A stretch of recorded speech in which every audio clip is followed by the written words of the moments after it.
ജീവിതത്തിൽ ചിലപ്പോൾ പിറകോട്ടടിച്ചില്ല. ഞാൻ ഒരു സംഘടനയിലും ഉണ്ടായിരുന്നില്ല. എന്നെ നയിച്ചിരുന്നത് എന്നെ മാത്രമാണ്. പിന്നെ ഈ മതം രാഷ്ട്രീയ അധികാരം ഞാൻ പറഞ്ഞല്ലോ, സോഷ്യൽ മീഡിയകളോ എവിടെ ഞാൻ ആക്റ്റീവ് അല്ല. ശബരിമല കയറിയതിനു ശേഷം ഒരുപാട് സ്ഥലങ്ങളിൽ ബിന്ദു അമ്മിനി അറ്റാക്ക് ചെയ്യപ്പെടുന്നു.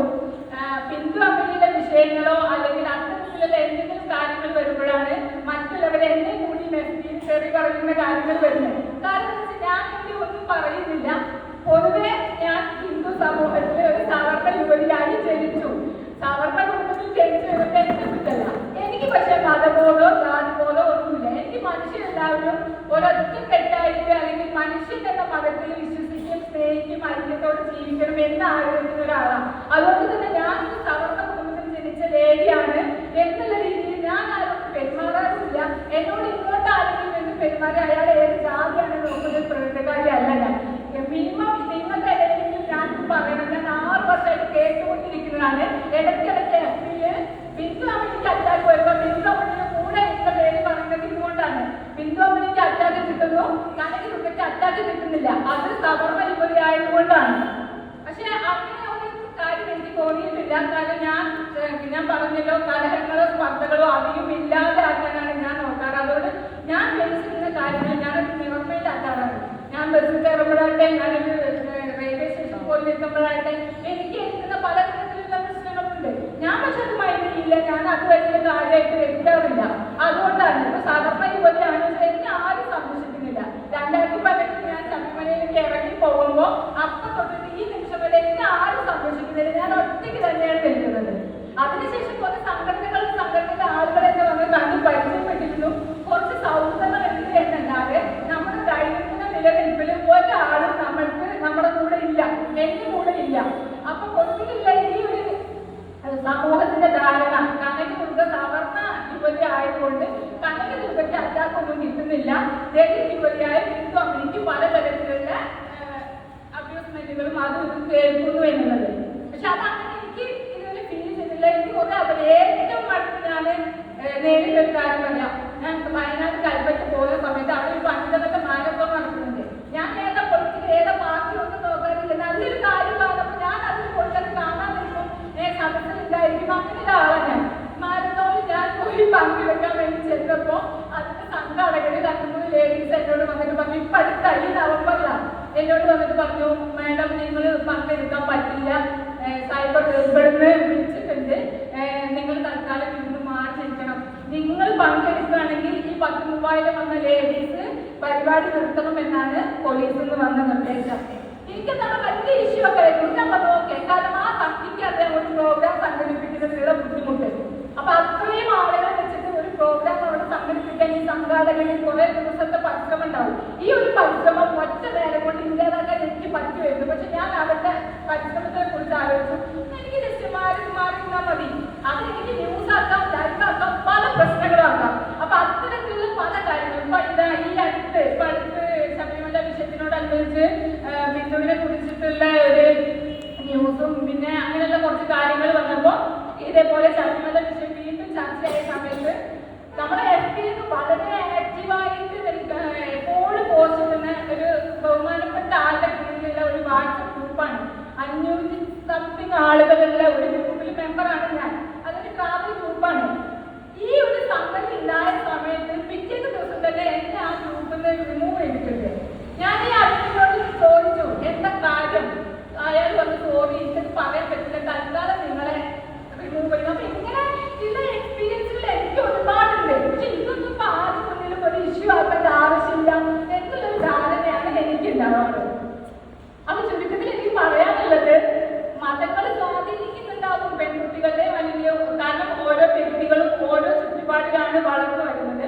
ഒരു പ്രത്യേക സമയം വരെ പെൺകുട്ടികൾ ഒരു 16, 18, മാക്സിമം 23 വയസ്സ് വരെയൊക്കെ അവരുടെ വീട്ടിൽ ഒരു ചുറ്റുപാടിലും വിവാഹം ചെയ്തു പോയ മറ്റൊരു ചുറ്റുപാടിലേക്കാണ് പോകുന്നത്. അപ്പൊ തീർച്ചയായും അവിടെ ഡിഫറൻസ് വരാം. ഞാൻ ഇതേപോലെ ജനിച്ചു വളർന്ന് വളരെ യാഥാർത്ഥ്യവസ്ഥ നിറഞ്ഞ എല്ലാവരും പെൺകുട്ടികൾക്ക് റെസ്ട്രിക്ഷൻ പറയുന്ന ഒരു വീട്ടിലാണ്. 6 മക്കളുള്ള എനിക്ക് 3 സിസ്റ്റേഴ്സും 2 ബ്രദേഴ്സും ഉണ്ട്. ഇവരെല്ലാവരും ഒരേപോലെ എന്റെ അച്ഛനമ്മമാര് വളർന്ന അച്ഛൻ ഇല്ല. ഞാൻ 4ാം ക്ലാസ് പഠിക്കുമ്പോൾ എന്റെ അച്ഛൻ മരിച്ചിട്ടുണ്ട്. പക്ഷെ ഞാൻ പറഞ്ഞ പോലെ എനിക്ക്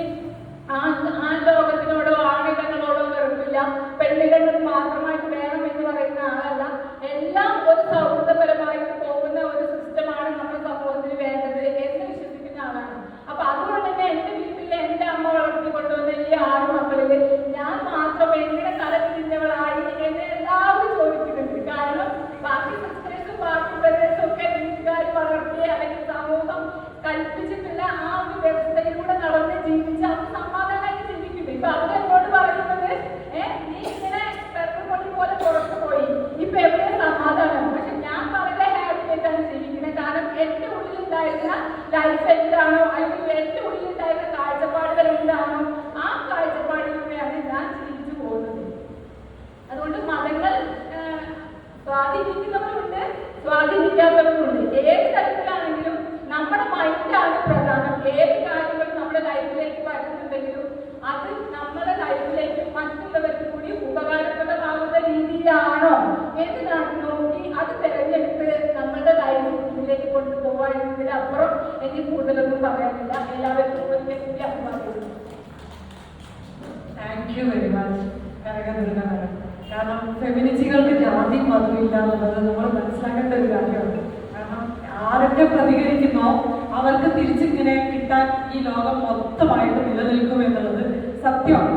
അത് അവർ പുറത്ത് പറഞ്ഞാലും ഇല്ലെങ്കിലും അതൊരു യാഥാർത്ഥ്യമാണ്. ഏത് ഫെമിനിസ്റ്റിയും കുറച്ച് തലതെറിഞ്ഞവരുമാണ്.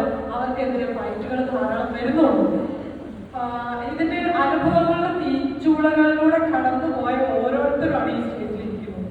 അതുകൊണ്ട് തന്നെ ഈ ശരീരത്തിനെ ഒരു ടൂളായിട്ട് അല്ലെങ്കിൽ ഈ രാഷ്ട്രീയ പൊളിറ്റിക്കൽ ടൂളായിട്ട് ഉപയോഗിക്കാൻ എങ്ങനെയാണ് അത്തരത്തിലുള്ളൊരു വ്യൂ പോയിന്റിലേക്ക് എത്തിച്ചേർന്നത് എന്നുകൂടി മെൻഷൻ ചെയ്ത് സംസാരിക്കണം എന്ന് ആഗ്രഹിച്ചുകൊണ്ട് ഞാൻ രഹന ഫാത്തിമയെ സംസാരിക്കാൻ വിളിക്കുകയാണ്. ശരീരം സമരം സാന്നിധ്യം എന്ന പുസ്തകത്തിന്റെ കർത്താവ് കൂടിയാണ് ഞാൻ. വായിച്ചിട്ടാണ് സത്യത്തിൽ ഇതിന്റെ ഒരു പൊളിറ്റിക്കൽ അല്ലെങ്കിൽ ഫിലോസഫിക്കൽ ബാക്ക്ഗ്രൗണ്ട് കൂടെ എന്താണെന്ന് അറിയണമെന്ന് എനിക്ക് തോന്നിയത്. Why should she respond like that? അതും കൂടെ നമ്മൾ അറിയേണ്ട കാര്യമാണ്.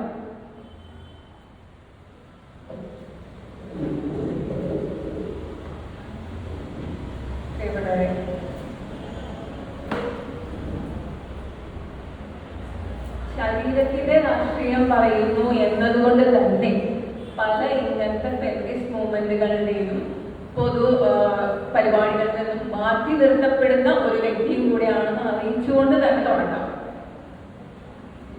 ഇവിടെ എന്നെ വിളിച്ചതിൽ വിനേഷിനോട് എനിക്ക് ഒത്തിരി നന്ദിയുണ്ട്. ഈ വ്യക്തിയുടെ മൂവ്മെന്റ്സിനെ കുറിച്ചൊക്കെ പലപ്പോഴും പല സമയത്തും അതിന്റെ ഭാഗമായി നിൽക്കാനൊക്കെ പറ്റിയിട്ടുണ്ട്. സന്തോഷമുണ്ട്.